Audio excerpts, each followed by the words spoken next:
Boa noite, pessoal. Boa noite, meus amigos e minhas amigas. Boa noite, Eduardo Albuquerque, diretor do CMP Sindicato, Centro Municipal dos Professores de Passo Fundo, meu amigo, meu colega, né, que aprendi e aprendo muito na convivência diária.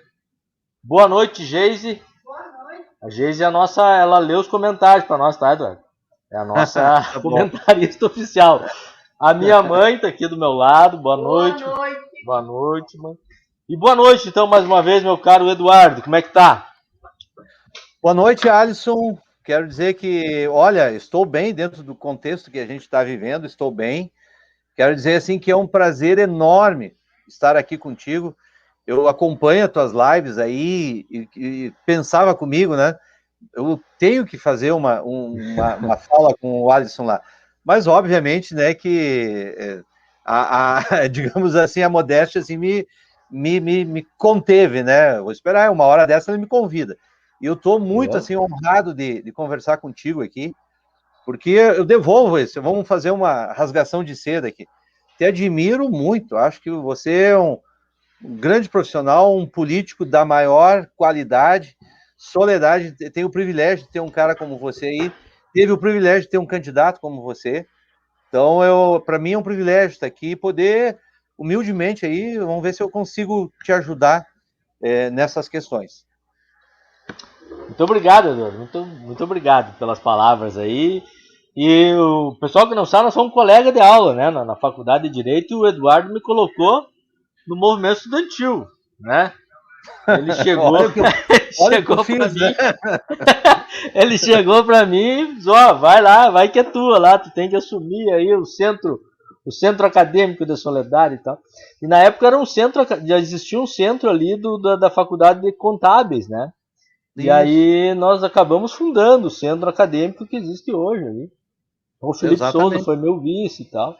97, se não me engano, né? 97, 98? 97 e 2. Isso aí a gente deve ter começado em 98, imagino.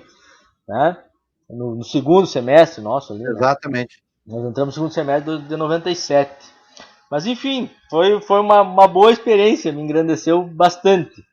Mas Eduardo, a prosa hoje, para o pessoal que está chegando, obviamente fazer análise da situação política, econômica, social do país. Tu tem uma experiência muito grande na área da educação. O pessoal de Soledade também, o Eduardo teve uma escola particular, Soledade Inglês, né? E hoje ele é diretor do sindicato dos professores da escola pública de Passo Fundo. Então tem muita experiência já, muita caminhada nessa trajetória. A gente quer te ouvir.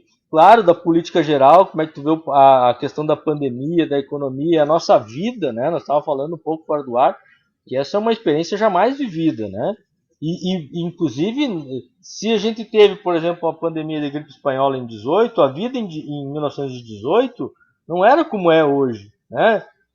No Brasil, por exemplo, a escola pública não existia, a nossa forma de viver era outra. Hoje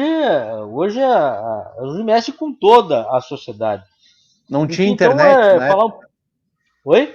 Não tinha internet na época, né? Não tinha internet, não tinha. E não tinha. O próprio modus vivendi era outro, né? Acho que a gripe espanhola, por exemplo, ela não adentrou aos nossos rincões aqui, né? Por conta do processo econômico, social. Né? A escola pública, por exemplo, não existia. Então ela não era um problema manter a escola. Não existia, como é hoje, capilarizada, né? Que está aí em todos os nossos municípios grandes e pequenos. Então, enfim, isso tudo mudou, alterou a nossa forma de ver. Nós estamos num país sem governo. Se nós pegar tanto na área geral da pandemia, como na área da educação, não temos nada. Nós poderíamos ter uma plataforma para dar aula, por exemplo. Nós podíamos estar trabalhando a internet chegar a todos os lares onde tem alunos para poder estarem sendo atendidos. E não há uma coordenação nem para dizer que isso não dá, ou nem para orçar isso, ou para dizer o que precisa ser feito, como é que a gente organiza esforços para isso. Não houve na questão da vacinação, nós estamos aí sofrendo, corremos o risco de ser um pária mundial, né? Corremos um risco, inclusive, de ampliar a pandemia para o resto do mundo, porque ao não ser vacinados, um país com 210 milhões de habitantes, podemos estar gerando novas cepas, né? E piorando a questão sanitária no mundo a partir de nós, né? Então, mas enfim, eu estou falando já demais. Eu quero te ouvir sobre tudo isso e um pouco mais, enfim, tá contigo, Eduardo. E os desafios do próprio trabalhador em educação, do professor, do aluno, das famílias, né? Como é que tu vê todo esse contexto aí? Muito bem, então, mais uma vez, obrigado pela oportunidade. A gente vai fazer uma conversa aqui, Alisson, eu acho que bem objetiva, né? Eu tenho uma experiência no campo sindical e normalmente, né, a linguagem do campo sindical ela é muito objetiva, né? Ela parte assim por um certo pragmatismo de trazer as questões de uma forma bem como elas são, né? A realidade, como ela está posta, porque é isso que a gente lida no dia a dia como sindicato, e eu, eu sou professor de inglês, né? Então, atualmente eu ainda dou aulas de inglês, mas também a minha a maior parte do meu tempo é na atuação sindical. Então, eu acho que a linguagem que a gente tem que trabalhar é essa, e me permita, eu vou fazer uma avaliação, primeiro, do que nós temos hoje do cenário político-econômico, e em seguida vamos falar um pouquinho da educação, como é que ela está se comportando, e depois a gente pode fazer algumas considerações. Mas vamos, se me permita também, vamos fazer aí um Vai lá, debate tá bem contigo. aberto. Uhum. Quando tu achar que tem uma questão para fazer, alguma dúvida que ficou, vamos trocando, vamos fazendo esse diálogo, porque eu acho que é importante e torna mais agradável a nossa fala, né? Bom, eu queria iniciar fazendo uma avaliação do que nós temos hoje em termos de pandemia e principalmente em termos do que nós temos hoje dos nossos governantes. Como é que o Brasil hoje ele se posta diante de tal problema? Obviamente que todos sabem, essa é uma pandemia, né? Por isso que ela é mundial, atingiu praticamente todos os países, alguns com maior, outros com menor intensidade. E o Brasil é um país que está, como tu bem disseste na tua introdução, ele entrou para o rol daqueles países que vão sim ficar marcados na história com o exemplo de tudo aquilo que tu não deveria ter feito numa crise tão grande como essa, uma crise histórica e sem precedentes. Vamos lá, eu vou trazer aqui à tona algumas questões sobre o governo Bolsonaro, e eu sempre que faço a crítica ao governo Bolsonaro, eu procuro fazer ela de uma forma muito objetiva, analisando o que nós temos de fatos, daquilo que nós acompanhamos no dia a dia, seja nas nossas vivências no diálogo com a sociedade, seja aquilo que a gente consegue captar tanto de redes sociais como da mídia oficial. Então, eu quero trazer essa fala sobre o governo Bolsonaro, que em 2 anos e meio, ele se mostra um governo, e o adjetivo que eu uso é um governo incapaz.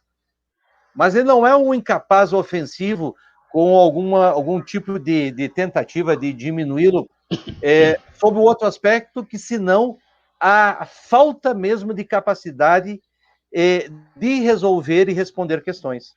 É por isso que ele é um governo incapaz. Ele não conseguiu responder os anseios do povo brasileiro no que diz respeito às questões sociais e econômicas, isso antes da pandemia. O Bolsonaro, basicamente, ele e a sua família, eles foram extremamente oportunistas, pois lá no processo, quando o processo eleitoral, eles perceberam que havia uma oportunidade ali, uma oportunidade que se apresentou na época, e a oportunidade era de ser a referência num suposto combate à corrupção e num projeto de poder que se apresentava naquele momento. Eu sempre gosto de lembrar a todos que Bolsonaro não era a ficha número 1 para quem organizou todo esse processo que hoje nós temos no Brasil. Quem organizou, todos nós sabemos, foi os grandes bancos, as grandes fortunas, capital nacional, capital internacional. Eles tinham um outro nome. O outro nome era o Alckmin. Só que o Alckmin, a candidatura ela foi pífia, né? Ele conseguiu perder para candidatos que sequer tinham alguma expressão no cenário nacional. Bom, o capital perdendo a referência em Bolsonaro, em Alckmin, apelou para Bolsonaro. E aí nós tivemos todos os desdobramentos desse processo. Bolsonaro foi posto ali por aquela elite que o Gessé de Souza gosta de chamar a elite do atraso. E, de fato, é a elite do atraso. São os grandes coronéis, são os grandes bancos, as grandes fortunas, os grandes capitais, as grandes empreiteiras, sempre bom lembrar isso, ou alguém acha em sã consciência que elas também não financiaram campanhas, mesmo depois de tudo aquilo que aconteceu. É óbvio que isso aconteceu. Então, Bolsonaro ele foi ali para contemplar esses grupos. E o que esses grupos queriam? Eles queriam algumas reformas estruturais que há anos vinham tentando, por vários governos. Quais são elas? A reforma da Previdência, reforma trabalhista, a reforma tributária, a reforma na educação. Conseguiram a maioria, né? Ainda não conseguiram a tributária, mas estão trabalhando nisso. E se todos que acompanharam esse processo, vocês vão ver que essas reformas atacaram quem? Atacaram o trabalhador. Nessa minha fala aqui, eu vou falar muito em trabalhador, e todos que ouvirem o trabalhador, não pensem que isso é um linguajar de petista. Até porque eu não faço parte do governo dos trabalhadores, não teria problema nenhum de fazer parte do PT, mas no momento não faço parte. Então, esse meu linguajar de trabalhadores, quando eu falar isso, eu estou falando, sim, daquele trabalhador, do motorista de ônibus, do gari, do servidor público, do professor, estou falando do pequeno e médio empresário, ou, por acaso, o pequeno e médio empresário, ele acha que ele faz parte da elite. Não, ele é trabalhador. Então, quando eu falar trabalhador, sintam-se contemplados. Todas essas classes que, de fato, vivem do seu trabalho, porque essa é a definição de um trabalhador. Fora todos esses fatos, quero dizer que o Bolsonaro ele não tem a mínima ideia do que ele está fazendo lá. E a história, nesses últimos 2 anos, tem mostrado isso. Ou melhor, ele tem uma ideia e a gente sabe qual é. Mas o que eu quero dizer é que o Bolsonaro, em 2 anos e alguns meses, ele não apresentou um projeto sequer para nenhuma das áreas importantes do Brasil. Bolsonaro não tem nenhum projeto na educação pública, ele não tem projeto na saúde pública. A política de segurança do Bolsonaro ela é um desastre total e ela consiste tão somente em armar as pessoas. A política externa do Bolsonaro ela é um desastre também sobre todos os aspectos. Outro dia eu vi o ministro das Relações Exteriores tentando justificar as loucuras do Olavo de Carvalho. Bom, só por aí tu vê que nós não temos uma política externa de modo algum podemos ter com uma pessoa que tenta justificar Olavo de Carvalho. E por que nós não temos? Porque o Brasil conseguiu a proeza de se isolar de todo mundo. Nós temos 1 ou 2 países lá extremamente autoritários que são parceiros do Brasil. São 2 ou 3 países. Fora isso, o mundo inteiro hoje tem medo do Brasil. Porque nós não temos absolutamente nada como política externa. E principalmente, o Bolsonaro ele não tem nenhum projeto que ataque as questões essenciais que atinge, os problemas que atinge a grande parte da população brasileira que vive na pobreza, na miséria. Ele não tem um projeto do Brasil. Então, nós estamos falando de um governo incapaz. Mas isso tudo antes da pandemia, né, Alisson, como eu te falei. Porque depois que iniciou a pandemia, esse processo, a coisa só piorou. Nós, por exemplo, perdemos um tempo precioso com teses absurdas sobre a pandemia e minimizando uma crise. Todos lembram dessa frase que eu acho que vai ficar para os anais da história, que não passava de uma gripezinha. Tentaram criar soluções mágicas. Inclusive, me permita, Alisson, tem um deputado aqui da tua terra, aí, da tua terra não, da minha terra, porque eu também sou de Soledade. Nossa, né? Da nossa terra. Não, é que eu fico com medo até quando eu falo desse deputado, porque ele é de Soledade e o camarada anda por aí pregando fórmulas mágicas como solução para algo que é extremamente complexo. Ora, todos que nos ouvem, se de fato essas recomendações, esses tratamentos precoces, eles de fato resolvessem os problemas, todos os países estariam já usando, porque todos os países estão envoltos numa crise sem precedentes. Então não faz sentido algum. Eu te contar até uma história bem rapidinha. Nós temos um vereador aqui, outro dia eu vi uma live dele, ele é defensor da política de Bolsonaro. E ele fez uma live ali, no início, acho que da tarde, ali, muito feliz, porque ele tinha encontrado um médico em São Gabriel que tinha descoberto, e não era nem mais a cloroquina, gente, já era outra coisa. E o cara lá em São Gabriel, o médico tinha descoberto a forma. Isso aí no início ali da tarde, eu acho. Aí de noite, eu acho que ele foi pesquisar e se deu conta de que era um charlatão, um camarada envolvido em diversos problemas lá na Terra, criou um tumulto lá naquela região com aquela história dele. E se tu for ver a live do sujeito, tu vê que ele é risível, para não dizer outra coisa. E o nosso vereador, que ele acreditou, espalhou a notícia mais ou menos parecido com o teu deputado aí, que representa, infelizmente, representa a cidade. Bom, eu não, né? Não me bota nessa, né? Não, teu não. O resultado ele até que de pertinho do Mormaço, aqui eu moro pertinho do Mormaço, mas, né? Pois é, né? Um abraço lá pro pessoal deputado federal, né? Deputado federal. Deputado federal. Bom, o resultado de tudo isso é que nós estamos num poço sem fundo, né? Esse desgoverno e toda essa estamos hoje num índice crescente.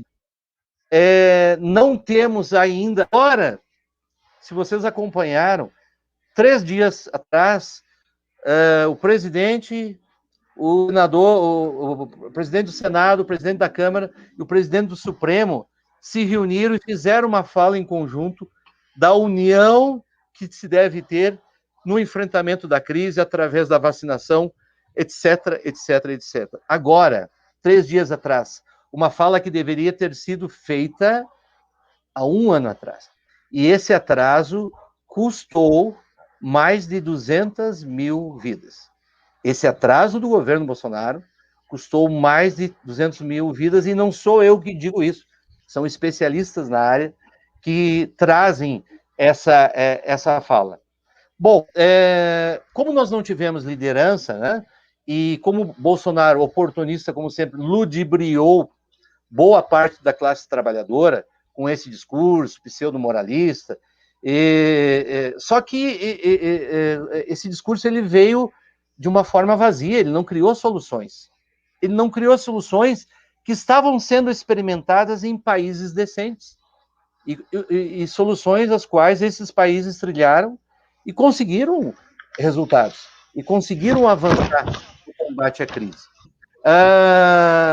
Nós, como trabalhadores, obviamente, de novo reforço, sendo nós trabalhadores, temos que ter essa consciência, fomos ludibriados.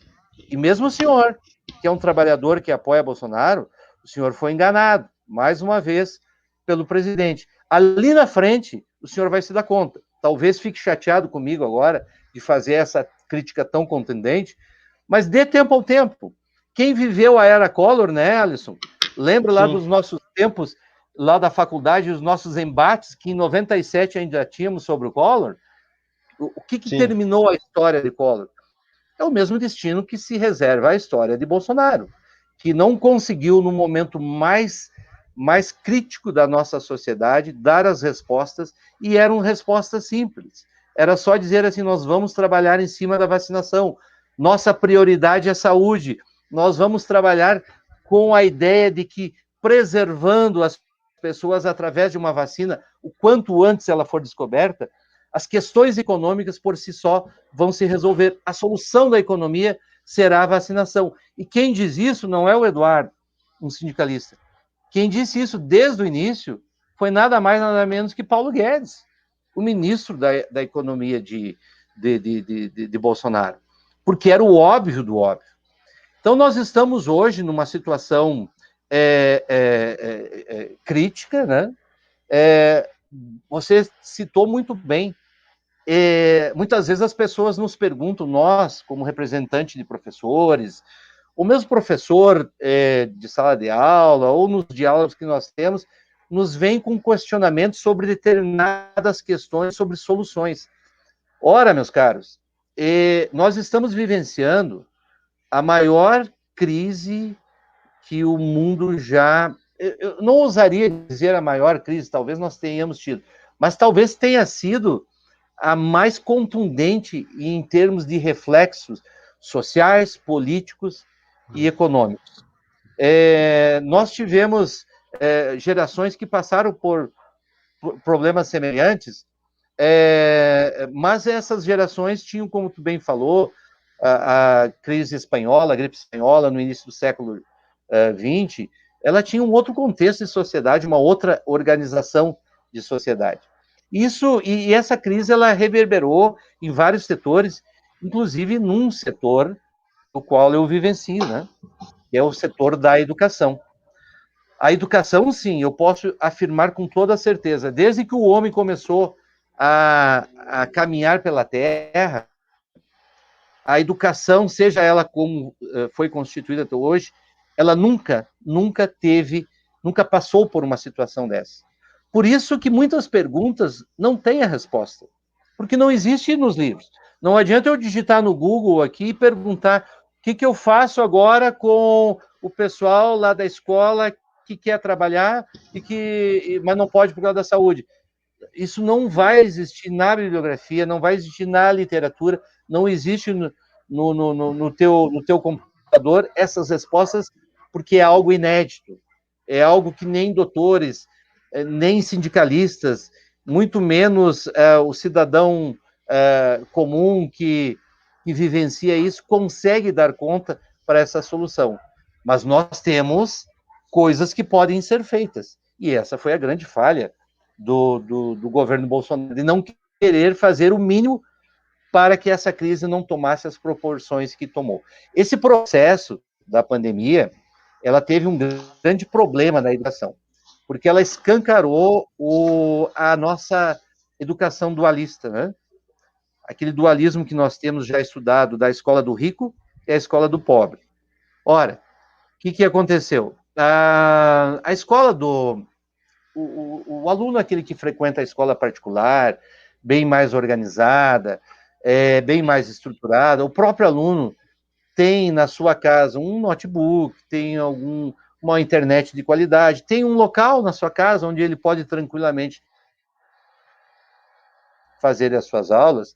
Ele teve aulas e ouso dizer que algumas até com uma certa qualidade.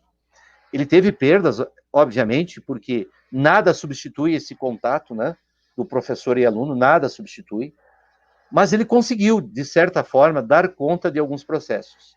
Porém, na escola pública, isso não foi verdade. A escola pública, com a pandemia, ela foi escancarado o desprezo com o qual ela foi tratada por séculos aqui no Brasil.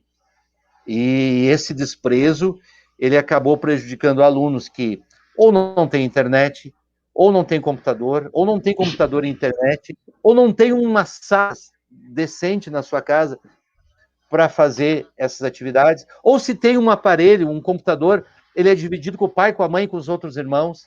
Enfim, imagine aí todos os problemas que você possa pensar com relação ao estudo online para as camadas menos favorecidas. Inclusive as escolas públicas, que tiveram anos e anos de falta de investimento, e aí não conseguem ter uma internet de qualidade, não conseguem ter sequer computadores decentes e atualizados. Os próprios professores foram pegos de surpresa, como a maioria, né, da população, mas os professores, de uma hora para outra, tiveram que se apropriar de processos que a grande maioria nunca teve contato, que são as plataformas de ensino. Ou seja, nós, com a pandemia, nós conseguimos ver essa desigualdade brutal que existe no país. E essa desigualdade brutal também não é uma conversa de sindicalista e de alguém que se preocupa com essas questões sociais, ou alguém da esquerda, como algumas pessoas podem pensar. Eu ouvi esse comentário 2 dias atrás, no Jornal do Almoço, com o Túlio Milman. Túlio Milman é que nem uma crítica, obviamente, ao Túlio Milman, né? Mas ele pertence a um setor da sociedade que é privilegiado, né? Tem uma condição social diferenciada, não vive as dificuldades de uma classe trabalhadora que mora na periferia, mas ele pelo menos teve a sensibilidade de dizer que a pandemia ela trouxe para nós o brutal abismo, o enorme abismo que existe entre as menos favorecidas e a elite brasileira. A elite de atraso do Gessé de Souza. Ele foi claro nas suas palavras. E boa parte hoje daqueles que se consideram da direita já estão fazendo essa reflexão. E estão vendo que, de fato, esse abismo que nós vivenciamos por anos e ficou escancarado com a pandemia, ele tem que ser repensado, porque ali na frente o preço que se paga é muito grande. Essa minha primeira fala, eu sei que tem algumas perguntas para me fazer, só quero encerrar ela com uma pequena história, né? Eu te confesso assim que com esse negócio da pandemia, eu passei a gostar de novelas. Eu acompanho novelas agora. Que bom. Acompanho. E agora, ultimamente, eu acompanho uma novela da Record. Olha só o que a pandemia me causou, né? Mas eu quero trazer essa fala porque ela é muito emblemática. Eu estou assistindo uma novelinha ali chamada O Gênesis. Eles retratam passagens da Bíblia, claro, eles dão uma romanceada, criam alguns contextos que nem se sabe se existiu ou não, mas, enfim, eles tentam retratar determinadas situações da Bíblia, determinadas passagens. E, atualmente, eles estão falando da ascensão do Abraão, quando ele sai da cidade de Ur e vai levar todo aquele povo para a terra prometida, para Canaã. Então, eles estão tratando ali daquela questão toda, como é que Ur lidou com aquele problema. Ela foi cercada por uma tribo que eu não lembro o nome, acho que os Dolomitas, se não me engano, e eles começaram a ter dificuldades financeiras ali. É uma cidade cercada de muros. Eles começaram a ter dificuldades. E o pai do Abraão, ele era um comerciante muito rico. Ele era a elite do atraso já de Ur. E lá, ele começou no meio de uma crise terrível, que todos passavam, ele prosperava. E aí ele fazia as seguintes falas: porque eu consegui isso com o suor do meu trabalho. Vocês são vagabundos, vão trabalhar que vocês ganham mais. Só para encerrar, vejam se essa fala não lembra algumas falas que a gente encontra por aí. Pois nesses momentos de crise, e quando uma elite com uma população, a grande maioria da população empobrecendo, e um que consegue prosperar, é porque tem algo muito errado nessa nossa sociedade, companheiro Alisson. Isso aí. E vai gerar conflito, né? O desenrolar disso é o conflito. É o conflito de Exato, classe, inclusive né? No capítulo de ontem, deixa agora falar tudo, agora deixa eu falar da novela, né? No capítulo de ontem, o irmão do Abraão foi assassinado. Um pessoal que estava desesperado por fome invadiu a casa dele e acabaram brigando e ele foi morto. Exatamente. Aumentou o crime, aumentou a violência, aumentaram as mortes, aumentaram os saques. Essa é mais ou menos a realidade lá de Ur, mas é muito parecida com uma realidade que a gente vivencia, em especial no Brasil. Quanto menos harmônica, menos equilibrada a sociedade, mais os conflitos, né, se atraem. Eu quero aproveitar aqui, já que tu é soledadense, tu falou aí, eu tô com a camiseta do Pampeiro, tá? Nós estamos na semana do município. Eu tenho a do Pampeiro e a do Avenida, mas não é para fazer média, é só por uma questão histórica. É só para...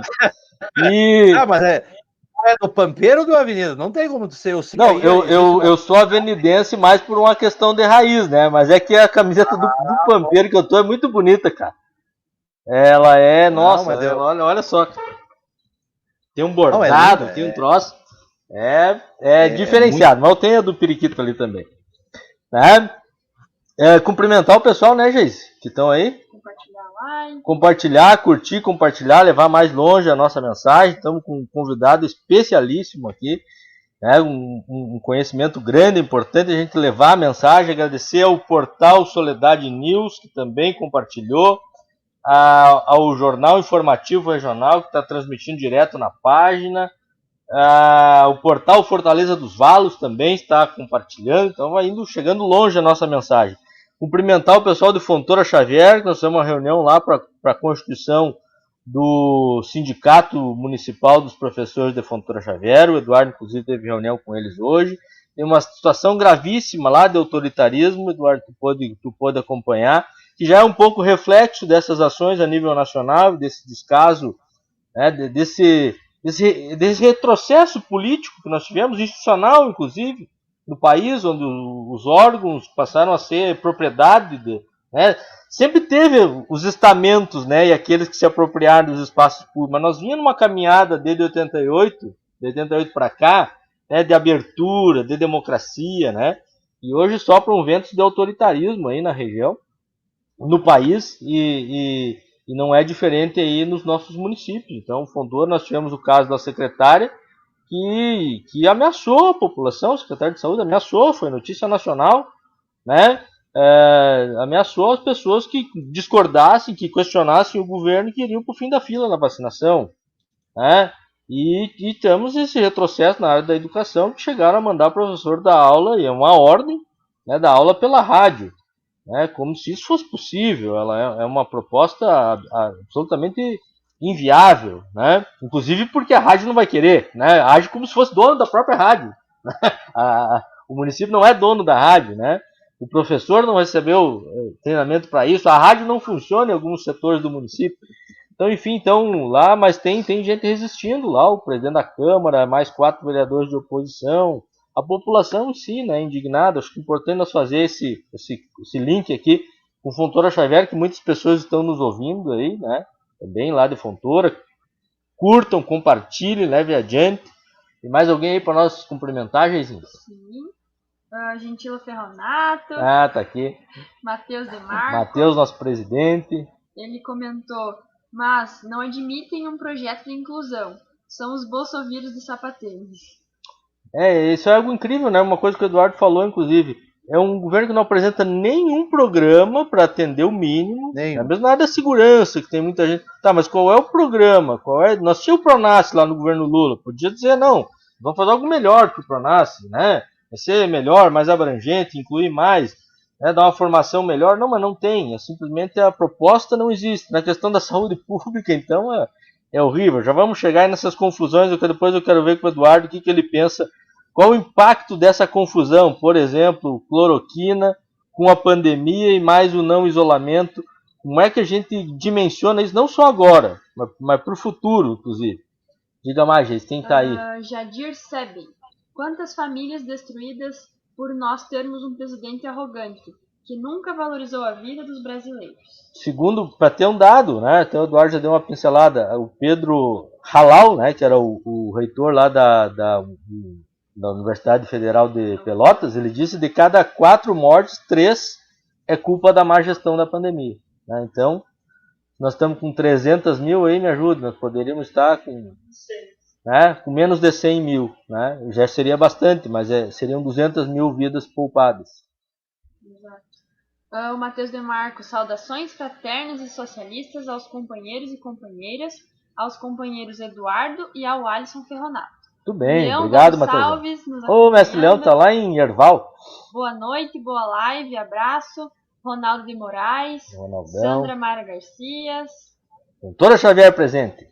Raquel Teodoro da Silva. Olá, CMP fazendo diferença na militância sindical em Passo Fundo. Olha aí, ó. Faz diferença, claro que faz. A Rosa Giovannoni. Olá, na época o Alisson era tão valente quanto hoje. Boa noite, Eduardo. Bom te ver, há quanto tempo? Eu acho que eu já fui mais valente, agora estou mais acomodado. É isso? Pessoal, curtir, compartilhar, né, comentar. Eduardo, enfim, o governo, além de não ter medidas, como tu falou, de ser incapaz de propor uma gestão para a pandemia, ele, através do seu representante maior, provocou aglomerações, falou que era gripezinha, disse que a vacina transformaria as pessoas em jacaré, né? E isso, quando ele fala, são 210 milhões de pessoas, 30% chega aí a mais de 60 milhões de pessoas, tem ele como além de todos ter ele como uma referência como presidente, que influencia quase todo mundo, né? Que são os seguidores, assim, que é quase uma seita, né? Como é que tu controla uma pandemia dizendo isso? E não houve resistência na sociedade civil, por exemplo, no tal do kit Covid ali, né? Esse deputado que tu falou fica receitando isso aqui toda hora, e agora nós estamos já vendo pessoas com problema de fígado. Estamos vendo médicos que estavam receitando e agora estão receitando a inalação de cloroquina, e parece que 3 pessoas já faleceram no Rio Grande do Sul por causa disso. A gente viu isso acontecer na área do direito, que também fez a faculdade, e eu sei que tu acompanha bastante a área do direito. Nós vimos isso acontecer, por exemplo, na questão do impeachment. Mas o impeachment por si só ele não mata pessoas, né? Mas mesmo assim os advogados comeram barriga, né? Muitos advogados ficaram discutindo se pedalada fiscal era crime de responsabilidade ou não. Hoje não há eu não encontro, pelo menos, se tiver, se apresente aí, se alguém tiver ouvindo, algum outro colega advogado quiser debater, né, isso aí, e afirmar isso, como afirmavam há 5 anos atrás, estamos aí para o debate, mas não há. Tu imagina que vai ter médicos defendendo esse kit daqui 6 meses, daqui 1 ano, mas aí já milhares de pessoas já terão morrido, né? Enfim, queria que tu comentasse sobre isso, a postura do presidente, onde ela influencia, a questão do kit, né? Fontoura Xavier, só para citar de novo, distribui vermectina, cujo único critério era a pessoa dizer o seu peso. Agora, no dia 10 de março. Né? Aí é difícil, entregavam. Né? Como é que a gente dimensiona isso? O que tu acha? Bom, antes de eu quero mandar um abraço aqui. Eu tenho, obviamente, vivi aí, nasci aí, depois voltei aí para Soledade. Conta aí de quem tu é, teus familiares, professor Sérgio, professor Zenite. Minha família é uma família muito grande aí de idade, é a família Brum. Meu nome é José Eduardo Brum de Albuquerque. Então, os Albuquerque é um pessoal ali da região aí de fora, inclusive. Me parece que é daqueles campos ali. Mas a família Brum é muito grande aí em Soledade. Tenho vários primos aí em Soledade. Fui aí uma vez no encontro da família Brum aí, então é uma família bem conhecida aí da cidade de Soledade. Bom, eu primeiro quero te falar sobre a representatividade, né? A gente ter isso em mente. Eu quero dizer que assim, o bolsonarismo vai acabar. Ali na frente, isso aqui não é nenhum exercício de futurologia. É o óbvio do óbvio.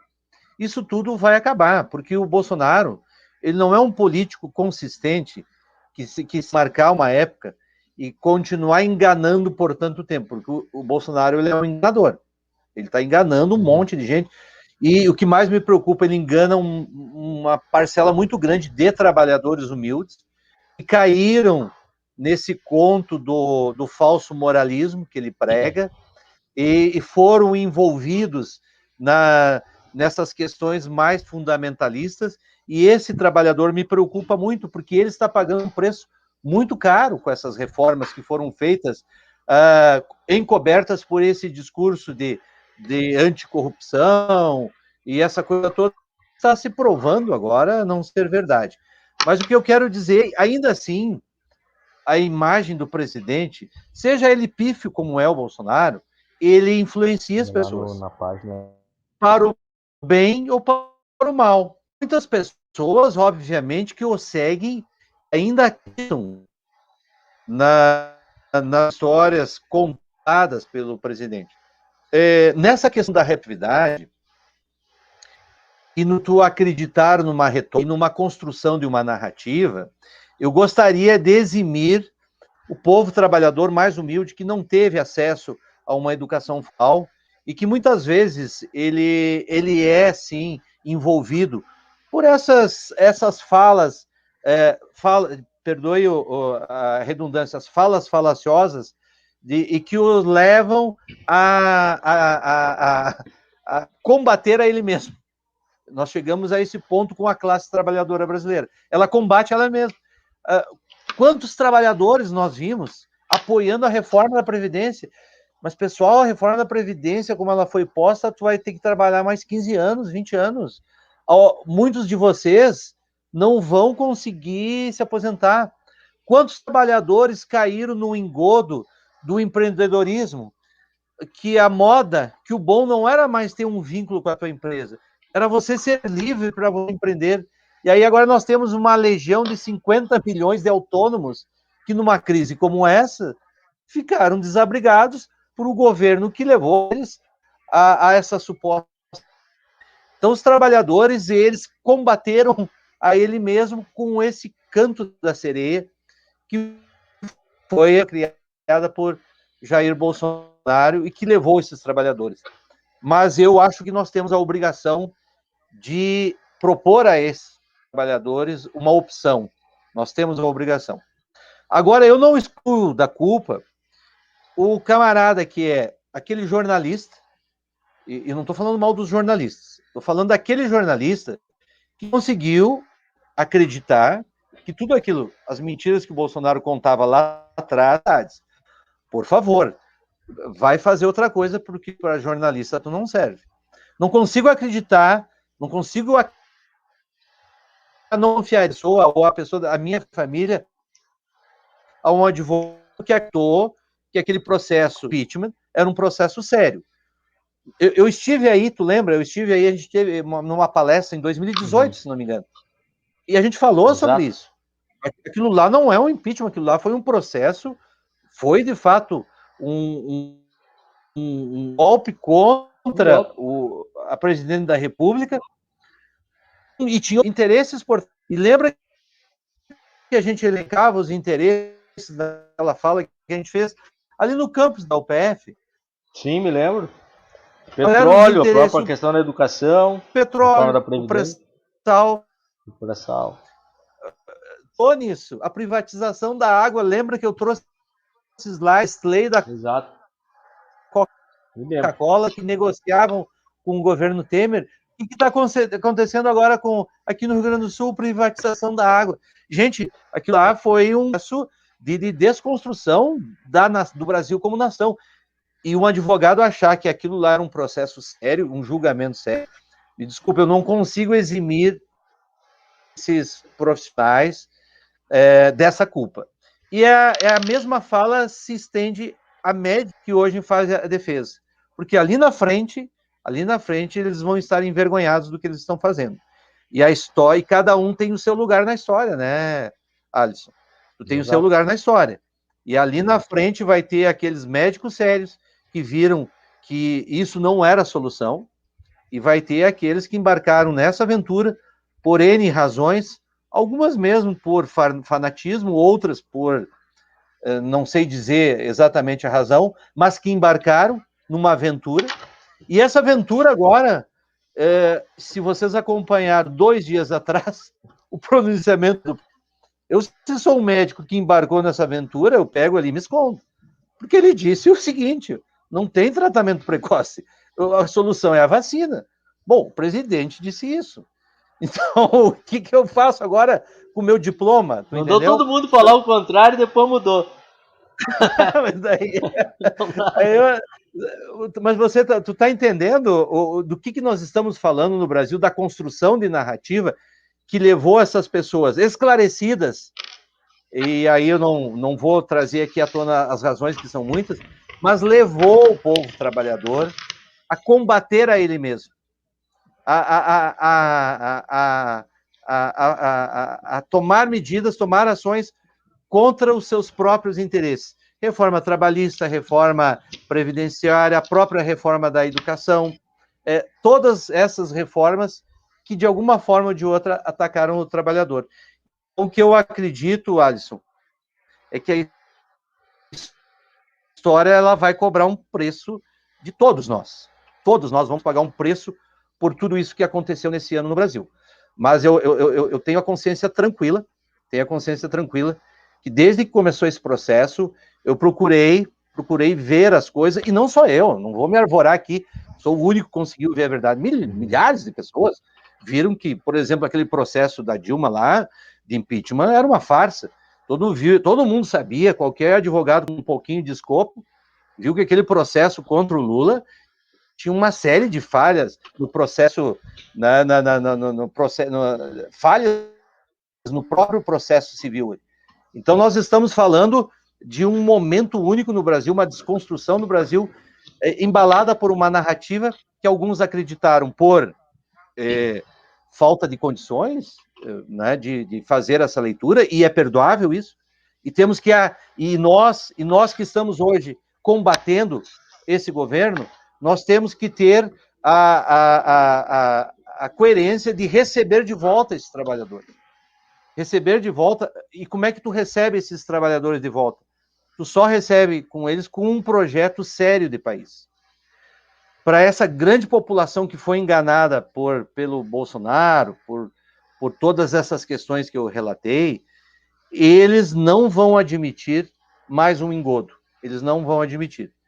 Próximo governo que adentrar, que assumir, ou ele traz uma proposta séria de desenvolvimento do país, baseado nas reformas, diminuindo as desigualdades, fazendo com que esse abismo que eu citei anteriormente, ele se reduza.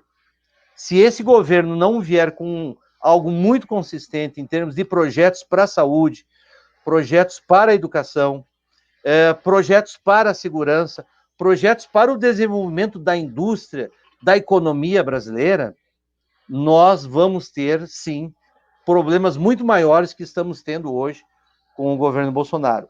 A população brasileira, o povo brasileiro, o povo trabalhador brasileiro, e de novo, quando falo povo trabalhador, é o funcionário humilde que trabalha ali no canteiro de obras, e é você que é médico, você que é enfermeiro, você é advogado, você é trabalhador também. Se inclua nesse espectro da sociedade. Você que é o pequeno e médio empresário, que luta para manter o seu negócio, muitas vezes familiar, com muito esforço, pagando impostos altíssimos, você é um trabalhador. E se inclua nesse discurso.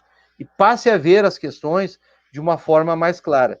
O Brasil ele precisa de um projeto claro de desenvolvimento. Caso contrário, o outro governo também não governa. Muito bem. Eu vi um comentário ali, até quero responder eu não sei a pessoa, acho que eu não vi o nome ali, mas falando de novo daquele negócio de que o STF proibiu o Bolsonaro de coordenar a pandemia. Isso não é verdade. O STF disse exatamente o contrário. Está lá a decisão, está lá no site oficial do STF.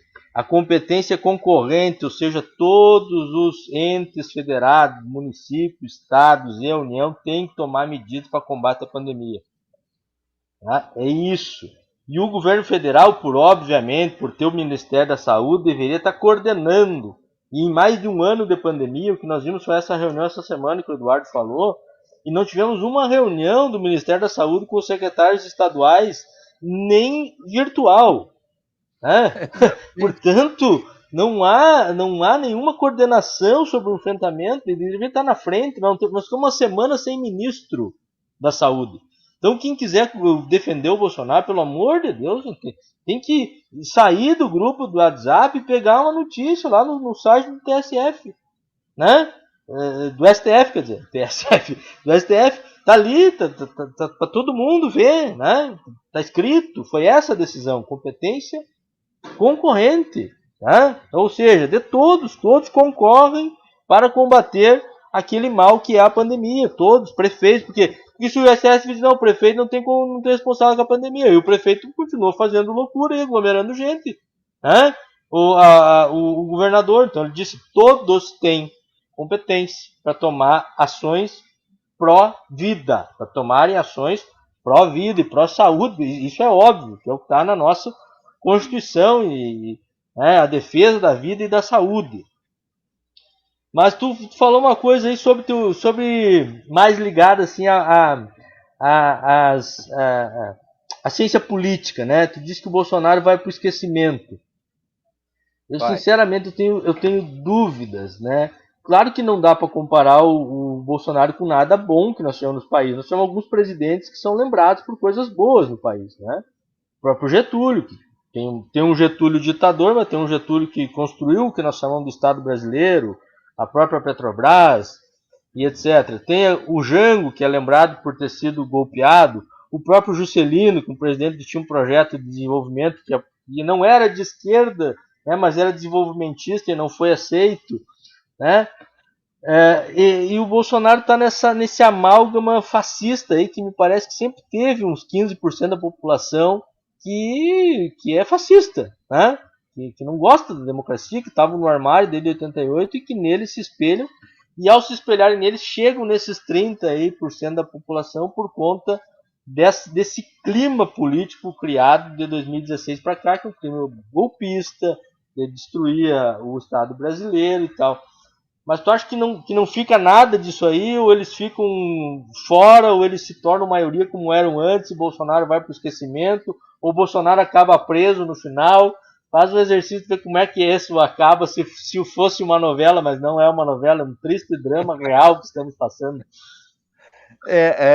Na verdade, é assim, eu acho que é importante a gente retomar, né, algumas questões no que se constrói o bolsonarismo, né?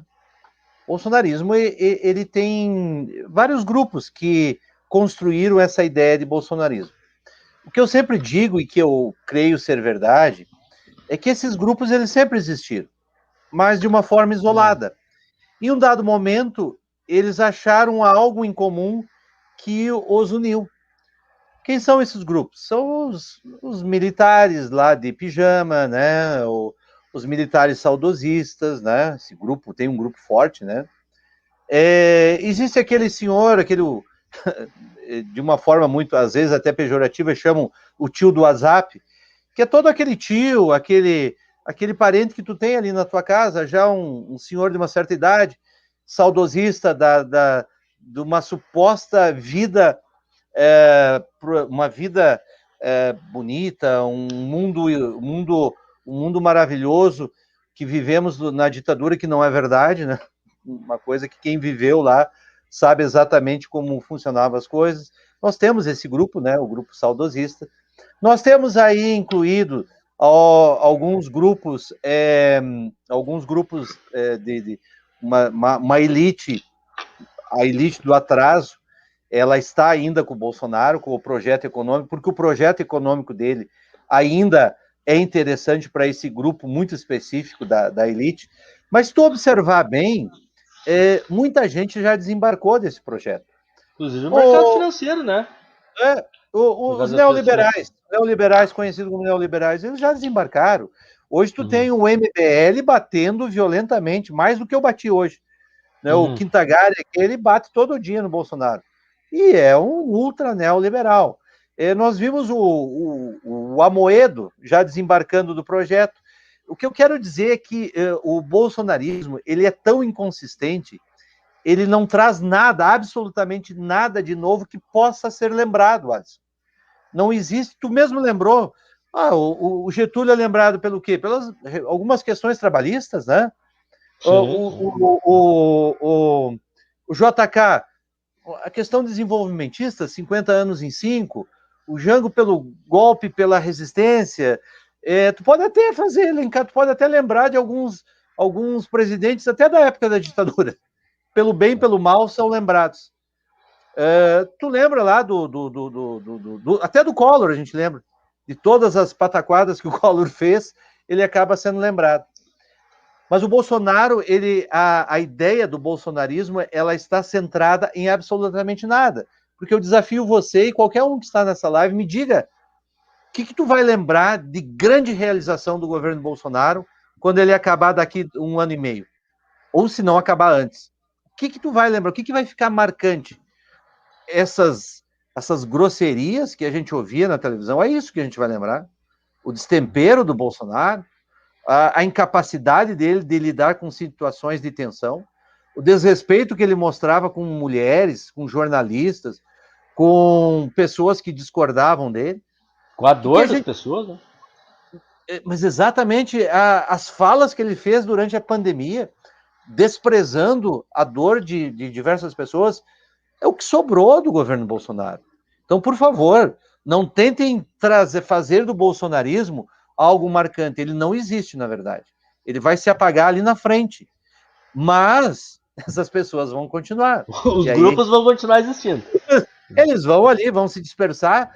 Lá na frente, de repente, eles encontram algum cara mais articulado. Opa, esse aqui agora é o Messias. Vamos nele. Porque isso aí sempre existiu na história, né, Alisson? Pelo menos na história do país. Pega lá atrás o Plínio Salgado. O que o Plínio Salgado fez aqui no Brasil? De onde é que ele arranjou aquele monte de nazistas ali? Tava ali, tava escondido. Ali. Quando viu, ele só arregimentou. Não, os caras, ó, esse cara me representa. É com ele que eu vou. O que esse pessoal extremista? Estou falando agora dos extremistas, sabe? O que é extrema direita? Porque quem hoje está com o Bolsonaro, a grande maioria é extrema direita. Eles se identificam com o discurso grosseiro, com a incapacidade de lidar com o contraditório, eles se identificam com essa questão, com a questão econômica do deixa esse mercado tomar conta aí, eu que me viro. Eles se identificam com as falas antidemocráticas, e aqui, deixa eu falar para ti, que eu acho que já está encerrando, mas eu não posso. Esses dias eu estava num debate aqui, esses debates de rede social, e um cara se chateou porque eu chamei ele de bolsonarista. Daí eu fui, não, mas eu não sou bolsonarista, eu não defendo o Bolsonaro. Aí eu fui ver na página dele, do Face, a página é pública, estava aberta ali, eu não fiz nenhum crime. Fui lá, ele ataca o STF, ataca a Joyce Hasselmann. Nossa, ele faz, a Joyce. Ele faz tudo o que o Bolsonaro faz, e ele ficou ofendidíssimo que eu chamei ele de bolsonarista. Não, mas para aí, mas então tem alguma coisa errada aí contigo, né? Porque não é possível. O bolsonarismo, hoje, quem está com o bolsonarismo, eu sempre lembro. Tu está no mesmo grupo daqueles grupos ultra-radicais de direita, racistas, lá do ABC paulista, aqui na região de Porto Alegre e região metropolitana, esses grupos estão concentrados. São grupos ultradireitistas, violentos, racistas, xenófobos, homofóbicos. Lembre-se bem, enquanto tu apoiar Bolsonaro, tu apoia tudo isso. Eu não sou racista, mas tu tá com racista. Eu não sou nazista, mas lembra que o ministro do Bolsonaro foi defenestrado porque foi fazer uma live e reproduziu o cenário do Goebbels na época da Alemanha nazista, com todos os detalhes, inclusive com a entonação da fala. Bom, se aquilo não é nazismo, identificação com o nazismo, me desculpe, mas eu não sei o que é. Então, toma muito cuidado aí quando tu ainda defendeu o Bolsonaro, porque tu tá junto com esses grupos. Eu sempre digo, eu não tenho vergonha de fazer a crítica ao governo Lula, todos os erros que ele cometeu, que a Dilma cometeu, que o Fernando Henrique cometeu, que o Sarney cometeu, todo mundo comete erros, não tenho vergonha. Não tenho vergonha de assumir posições lá atrás, quando eu vi que aquilo era uma farsa contra a Dilma, era uma farsa aquele julgamento com o Lula, independente de eu ser petista, e eu nem sou petista, mas era uma questão de bom senso. E eu sempre digo, eu me avalio pelas pessoas que estão ao meu lado. Então, quando eu tenho uma pessoa como você, Alisson, e como várias outras pessoas do PT que eu admiro profundamente pela sua postura, pela sua fala, pela sua história, eu não tenho vergonha nenhuma de estar aliado, de estar com essas pessoas, mas eu teria vergonha profunda de estar ao lado dos carecas do ABC, dos neonazistas ali de Viamão e de toda essa ultradireita radical que ela vai ter que voltar para o porão da onde ela saiu. Muito bem, muito obrigado. Boa, baita fala, hein? Exatamente, assim espero que isso aconteça. Né? A nossa esperança e a nossa resistência para isso. Né? Para não ficar que a gente não falou do Lula, o Eduardo citou, e as pessoas pensam que a gente é acrítico com os governos do Lula, ou com os governos democráticos. O governo Fernando Henrique a gente era contrário, mas a gente não pode chamar o Fernando Henrique de nazista. Né? Está dentro de um campo democrático, né? Tem posturas diferentes, tem outros pensamentos, enfim. Né? Não é o caso do que acontece hoje. O Lula ficará na história, na minha opinião, pelos programas sociais que criou, pelo acesso que levou as pessoas, a educação, a casa, a salário mais justo, né? E tantos outros programas. Até eu tinha um quadro que me esqueci, até foi o Rui Fábio aí que me passou, não sei se o Rui comentou aí, o Rui sempre nos acompanha, sobre o aumento dos alimentos nesse ano, Eduardo. Chega a 15% em um ano. Né, onde os salários diminuíram, ou muita gente perdeu. Então, por isso que o povo tem saudade, tem esperança no Lula. Eu acho que o povo saiu da cadeia agora, né, com esses 2 julgamentos dessa semana. Eu não consigo encontrar no direito, não sei se tu vai concordar comigo nisso ou não, mas eu sofri isso no dia da condução coercitiva do Lula. Eu tinha um jantar da OAB. E um monte de colega tirou onda comigo lá. O Lula foi preso, tu viu? Mas tu concorda com isso? O cara não foi intimado, não tinha inquérito contra ele. Não tinha um inquérito aberto contra ele. Não tinha processo. Não tinha inquérito. E ele sofre uma condução coercitiva de manhã cedo, às 6 da manhã. O que eu digo pro meu cliente quando ele chega no escritório? A partir dessa data. Né? Então não há cidadão que não saiba que o Lula foi perseguido. A questão é que muitos cidadãos e cidadãs concordam com a perseguição quando ela é contra alguém que ela não gosta. Né? E isso não é democracia. Não gosto do Lula, então que prendo. Não gosto do fulano, então que prendo. Não. Né? Um processo justo, legal, para todos e para todas. Tem mais alguém aí, Jair? Temos. Christian Sangalli. Passou um pouquinho da uma hora, podemos ficar um pouquinho, Eduardo? Maior prazer. Maior prazer. Já fechamos mais uns 5 minutinhos aí, daí fechamos. É o que curte e compartilha aí, pessoal. Chegar mais longe, tá? Chegar mais longe. Christian, esse governo era contra a ideologia. E ele é o mais ideológico. É o mais ideológico, também concordo. Matheus Demarco. Neopentecostais, fundamentalistas e milícia nunca tiveram a oportunidade de usurpação do erário como estão nesse governo. A Celeste Teixeira. A Globo tem praticamente toda a culpa pela idealização do empreendedorismo que ilude muitos desavisados. Daniel. Mas isso daria um tema, né? Sim. Eu li aquele cara que é advogado do Grêmio, o Vicente Martins, Antônio Vicente Martins. Ele escreveu sobre a gente voltar a valorizar a carteira de trabalho. Algo grande interessante. Quadro, Antônio Vicente. Advogado bom, trabalhista, né? Trabalhista, isso, né? Trabalhista, defende, muito bom. Trabalha pelos sindicatos ali em Porto Alegre, né? Se não me engano. Né? Isso. Muito bom, ele. Daniela Betim. Competência concorrente quer dizer que todos têm competência, município, estado e união. Está na Constituição. Exato, Daniela, Celeste, Matheus, Christian, nosso funcionário da Corsã, alertou todo mundo que pôde da questão da privatização.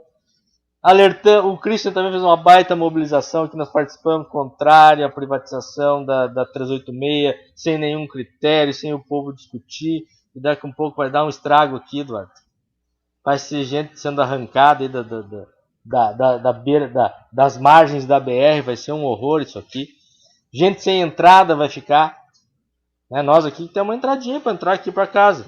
Corremos aqui, por enquanto está no projeto para ficar. Né? Mas tantas outras aí podem sair, as pessoas não têm como chegar na sua casa. Né? Tudo isso porque as pessoas não debatem e porque temos governos irresponsáveis nesse sentido. Então quero agradecer, mandar mais um abraço para a Fontoura. Amanhã estaremos lá em Fontoura, tem uma reunião com os vereadores sobre a situação da educação lá, o Eduardo já conversou com eles. Fontoura também, quero salientar de novo, o Ivan e os demais vereadores também entraram com uma representação, uma denúncia sobre a questão da saúde e da gestão da pandemia, e que seja isso alerta para todos os gestores da região. Nós tivemos a nossa prefeita também aqui flertando com a cloroquina e com a ivermectina na rádio sábado passado, nela que pare com isso, deixe os médicos receitar, né? Enfim, tantas outras coisas que nós temos que debater. Professor Altair Fávero ali te mandando um abraço, né, Eduardo? Enfim, Olha, te agradecer mais uma vez e te passar a palavra aí para os teus finalmente aí.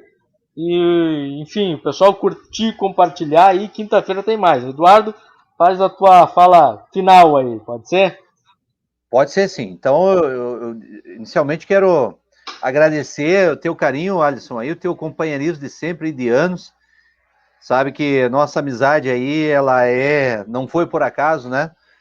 Ter a oportunidade de ter te conhecido aí, a gente ter começado aquele trabalho bonito lá no movimento estudantil e que rendeu toda essa luta aí, essa bela luta aí que tu desenvolve. Quero te agradecer a tua equipe, agradecer as pessoas que assistiram conosco aqui. Eu estava vendo aqui, ó, quero mandar um abraço aqui para algumas aqui né, então, meu professor Altair Fávero, professor aqui da UPF, uma figura, um expoente aqui do pensamento aqui da região, um pensamento claro e coerente sobre a questão que vivemos. A Dani Betim, minha querida colega do município, professora Marta Borba, né, minha querida amiga também da diretoria do CMP, a Rosane Quevedo, né, não posso esquecer a Rosane. A Rosane tem que mandar um abraço duplo, né, tio? a Rosa Giovannoni. A Rosa, eterna guerreira. De conhecer e conviver com ela e com a Giovannoni. Uhum. Foi assim foi um privilégio estar perto dessas pessoas. Eu quero encerrar só dizendo o seguinte, né, que nós, como críticos de um governo, eu acho que nós temos como obrigação oferecer soluções. A gente não pode tão somente estagnar na crítica, porque a gente fez isso muito tempo, né, Alisson? E é muito mais fácil fazer a crítica, é muito mais fácil. Você estando lá do outro lado, as coisas se complicam. Então, além da crítica, eu acho que a gente tem que trazer projetos. Eu, obviamente, aqui, em 1 minuto, não vou apresentar aqui os projetos que vão salvar o Brasil desse poço no qual nós nos metemos. Mas eu tenho alguns indicativos que eu acho que são muito importantes. Primeiro, que nós precisamos imediatamente de um projeto sério de país, projeto sério de nação.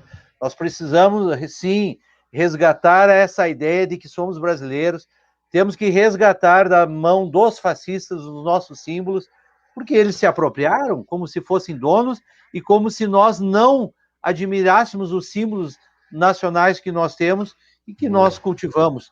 Então, nós vamos sim resgatar esses símbolos desse grupo ultra radical que se apropriou, inclusive, dos nossos símbolos, se apropriou de uma narrativa rasa, na qual você pode ficar 1 hora explanando uma tese com argumentos e ele te traz uma frase do WhatsApp: Lula ladrão, todo bandido bom é bandido morto.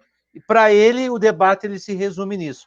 Nós vamos combater isso, estamos combatendo isso, vamos vencer isso, mas nós vamos vencer isso com um projeto sério, Alisson, de nação. Um projeto que responda às angústias da classe trabalhadora. E relembrando, estou sendo chato nisso, quando falo trabalhador, não é o trabalhador humilde, não é só o professor, é todo aquele cidadão, aquela cidadã que vive do seu trabalho. Não importa se é um médico, não importa se é um pequeno ou médio empresário, é aquele cidadão que vive do seu trabalho. Nós temos que resgatar um projeto para essa sociedade.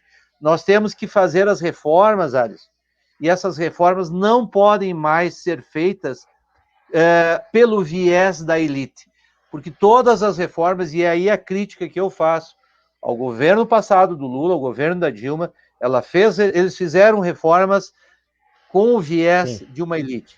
E toda vez que tu tenta reformar fazer projetos para a classe mais humilde com o pensamento da elite, ele nunca vai ser um projeto que contemple essas populações. E essas populações, elas não têm mais a paciência de aguentar mais um governo com falácias e com projetos vazios. Então, não é mais a elite que tem que perceber e tem que fazer esse debate.